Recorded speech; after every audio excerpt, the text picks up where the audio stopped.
We are here, do this, not that. And today we are talking about AI. And I have some new tips, some new ideas that I think can really be a game changer for you, for your marketing, for your content, for how you organize things, and new things for you to try. Because there are always new things coming out with AI. And I promise you this, a lot of times when people talk about AI, you get turned off. You're like, I don't know how to do that. That sounds complicated. Do I need special access to something? No, nothing I'm going to talk about today is hard, super easy, and you could try it in 1 second and have an impact. So, the first one I want to talk about is something I don't think people are aware of. Now, we all know about ChatGPT. Great. You can go there, write in stuff, whatever. And I've talked before about Google now has something called Gemini. It's free. It's just as easy as ChatGPT, but there's something that you can do on Gemini that you can't do on ChatGPT. Now, it couldn't be easier. This is not where you need to download something or do something special. You literally go to gemini.google.com, gemini.google.com. Now, what you could do on Gemini that you can't do on ChatGPT is this. You can ask it to summarize videos from YouTube. Why does that matter? You can literally copy and paste a link from YouTube of a video, and you can ask Gemini to summarize that video. Now, how can you use this in practical terms?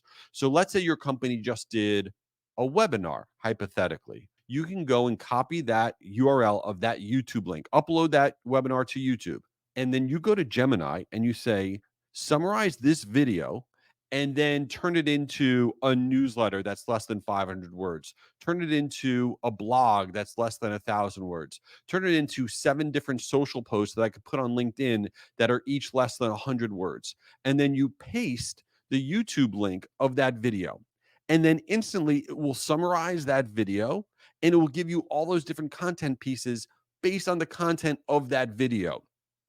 This is a game changer. It takes like 10 seconds. It's nothing. And maybe it's a webinar you haven't had time to watch or some other video content on YouTube that you want to summarize and use. You could take any link off of YouTube and then ask it to repurpose or to summarize. And you could do that all on Gemini, gemini.google.com. And I don't think enough marketers, enough people are leveraging the ability to kind of repurpose and summarize video.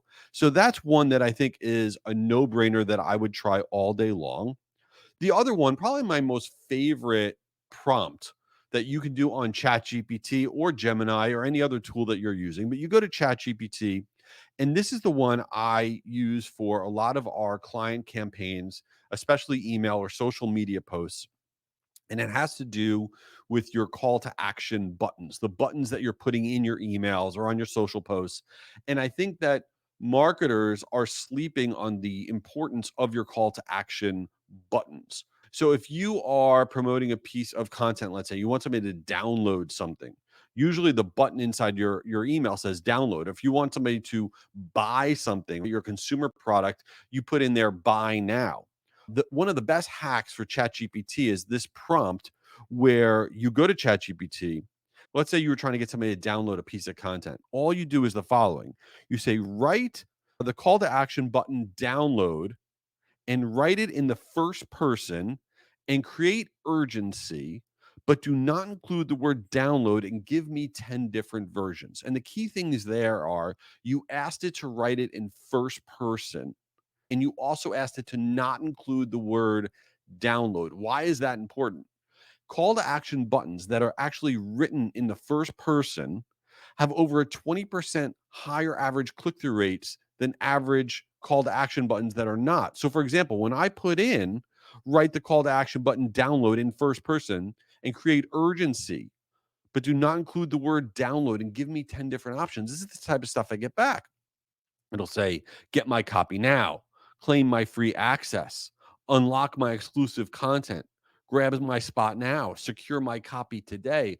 All of these things are written in first person. They're creating this sense of urgency, this sense of excitement. Like, what would you rather do if you were downloading a piece of content? Would you rather it say download or access my exclusive content?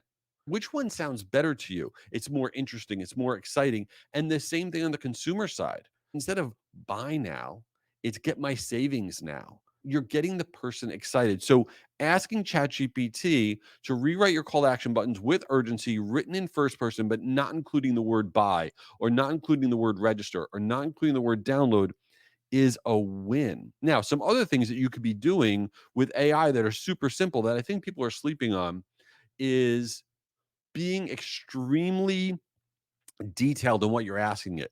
People get confused and they think that ChatGPT is like Google. That you go to Google and you just ask it something basic like, "Hi, what are 10 good ideas to write about email marketing?" No, this is not like a basic search engine.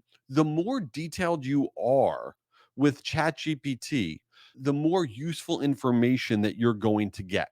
So, as a marketer, literally, if you go in there and you just share your innermost thoughts, it's incredible what you will get back. So, for example, if you go on there and you write something like this: "Our email open rates are terrible. We want to increase them by 50%. We've already tried cleaning our list and subject line tests, so don't include those ideas. Help me create a detailed plan with 10 bulleted ideas and also include any relevant statistics to back up the suggested plan." And then the output is going to be awesome. Okay. You're going to get these 10 bulleted ideas backed up by statistics, and it's going to not include stuff you've already tried. You need to be so explicit. You could literally write paragraphs of what you want. And then when you get back, is so incredibly useful. And by the way, there's things that I use ChatGPT for that have nothing to do with business or whatever that I think are wild, right? I just went on a family vacation. All right. And you could do this for your travel planning. And I don't know why people don't do this more. You can go to ChatGPT and say something like this. All right. Let's say you're going to go to, I have no idea. Let's say you're going to Atlanta for the first time. You're going to visit Atlanta. You can literally, and you were going to stay at, some hotel. I have no idea. You're going to stay at the Renaissance. I have no idea where that is. I'm making that up. Right. And you can go to ChatGPT and you could say, create a table, because it does create tables for you, like little spreadsheets. Create a table to plan out a vacation to Atlanta, Georgia. And I'm staying at the Renaissance, and you put in the address and give me activities that are within 20 miles of this location. And then also give me top restaurant recommendations with the mile distance from my hotel, all in a table format. And I'm going for 3 days and plan it out. You will get back a table, a little spreadsheet that details out all the activities that you should do, and it'll also detail out all the restaurants, and it'll tell you the mileage distance from the point that you gave it. It is awesome. So I think a lot of the problems with how we're using ChatGPT and AI is we're looking at it like it's a search engine, and it is not. The other thing that I love to use it for is trying to recreate my tone. So what you can do is, let's say you write your own newsletter or your own blog or anything like that. What I do with ChatGPT is I take newsletters that I've written. I literally copy them and I go on ChatGPT and I write, "I'd like you to analyze this newsletter that I wrote, and I want you to learn to write like me." That's key. Learn to write like me and create a new newsletter. And then I put in a new topic, create a new newsletter about X, Y, and Z topic. And here is the newsletter I want you to analyze for tone. And then I copy and paste my newsletter. And then it spits back to me another newsletter written in my tone of voice. Now, that's not the newsletter, let's say, I use for my personal newsletter, but it is an idea starter.